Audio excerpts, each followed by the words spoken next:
on 23 responding code 3 from Metro Admin to Metro Missile. Well, greetings, YouTube. This was going to be a happy video because I'm shooting it with my brand new Android, whatever it is. It's a Galaxy S3. But as I was walking out the door, I heard on the news that there was, yet another mass shooting at a school in Connecticut.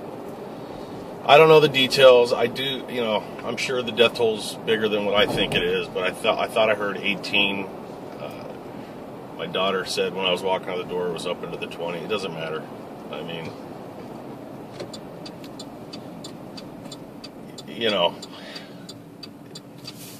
first I want to say, on the off chance that anybody related to anybody involved in that shooting watches this video, that my absolute sympathy and prayers go out to you, those who lost people, kids, I understand, kindergartners. Wow. And, we just had this other shooting, 2 days ago in the mall, 3 days ago, whatever, where 2 people got killed and somebody got injured. Now, those of you like me that are heavy into protecting our Second Amendment rights, we all just kind of shake our collective heads, and we know that this is just going to be another huge political event. The people, the anti-gun people, absolutely don't care about the tragic loss of life half as much as they care about using this as a tool to ultimately ban, all weapons, one class at a time. You hear it all the time. I'm preaching to the choir because I'm sure 99% of you understand and think the same way I do on this, but you hear everybody interviewed. Well, these guys went in with fully automatic assault rifles, and holy shit, here's traffic. But we all know that those aren't automatic assault rifles that are used. I don't even know what was used in this one. But the bottom line is, it doesn't matter. Death is death, and we all know that somebody that knows what they're doing doesn't have to be highly trained, but somebody with any hunting rifle with a capacity of more than 5 can do some severe damage before anybody puts them down if they are semi-adequate at reloading and shooting. We also know that the hunting rifles carry bigger projectiles than the quote-unquote assault rifles, the AR-15, even the AK-47 for that matter. I'm not a ballistics expert, but, you take a 308 or a British 303 round and stick it next to a 7.62 or a 5.56, you're talking about a significant difference in terms of damage. One will drop a large animal, and the other one will piss him off if it's a big enough animal. I'm just disgusted that there was another shooting. So, there's many different ways we could go on this subject. Like, why is this all happening? Is this the end of the world? I'll address very quickly why I think it's happening. I think that, and I'm not saying I have the answer. Goddamn traffic. I'm thinking that, if everything wasn't broadcast around the country and around the world as much as it is, we wouldn't see this many repeats. I mean, let's just say, hypothetically, and I'm just thinking here, don't hold me to this. Let's just say that somebody walks into a school and shoots 10 people, and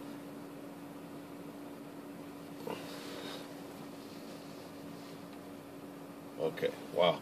Okay, the dude behind me opened his door and jumped out of the car. All right, he's just taking his jacket off.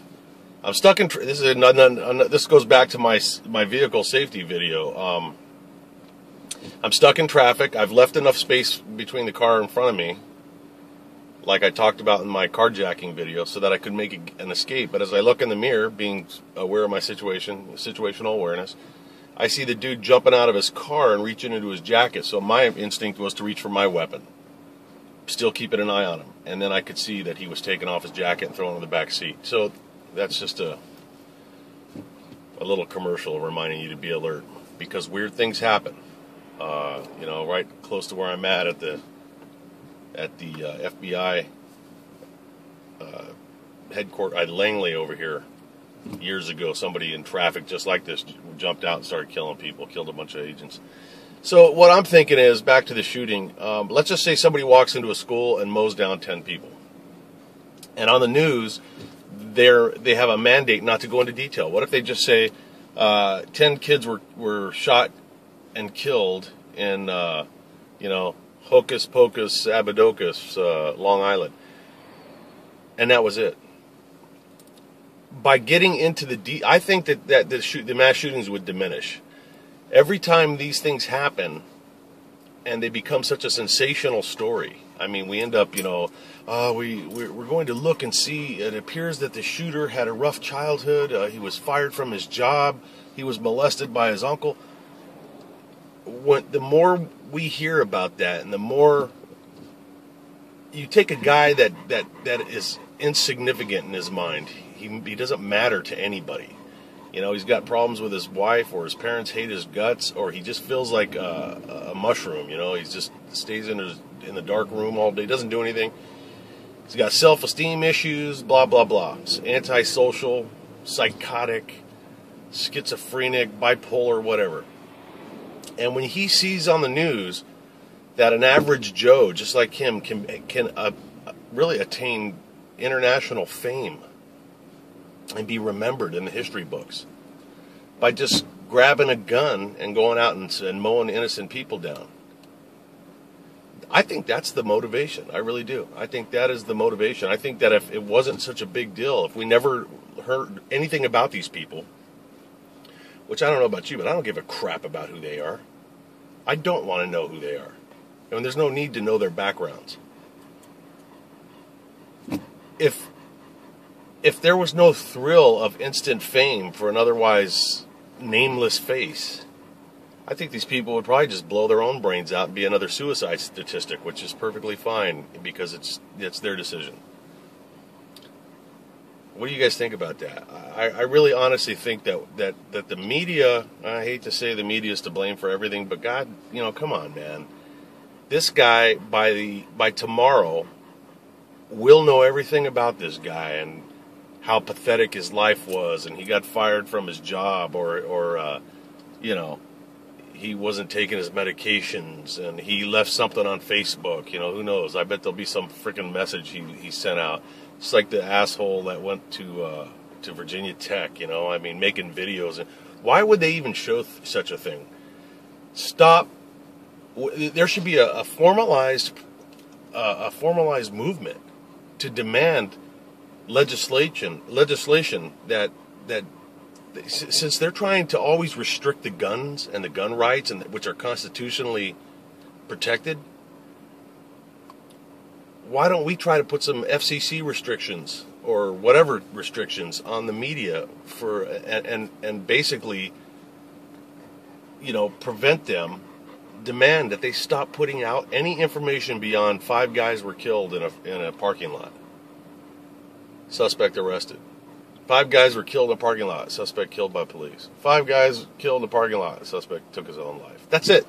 That's all we need to know. Why do we need to know the details? It's a human interest story. Well, you know what? So is somebody butt fucking a billy goat.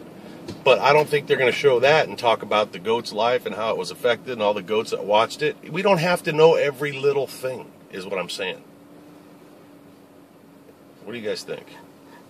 And, and on the other side of this whole coin, I am really encouraging everyone that has a concealed carry permit. If you are behind in your training, you haven't attended an NRA class or a course in a long time, or you haven't put rounds through the target in over a month, you need to make it a point to make the time to get to the range and shoot. And I'm imploring you to carry your weapon. I don't want to go somewhere with this. You probably figured it out. If you don't have a concealed carry permit, but you're not like some anti-gun nutcase and you have no other reason for not carrying a weapon, and you live in a state where you're allowed to, how pathetic is that? Where you're allowed to enjoy your constitutional rights, Wow. But if you do live in a state that still recognizes that portion of the Constitution, at least so far as today, I'm sure that'll be wiped out as a result of all these shootings, you need to get heavily involved and support the NRA and support the other gun rights move. There's plenty of them, and make sure you research it. But I also encourage you to get your gun permit, get your concealed carry permit. And there's a reason for it. There's two reasons. Number one is just to promote the protection of the Second Amendment, because you and I should not be punished because this fucking idiot decides to go on a homicidal rampage.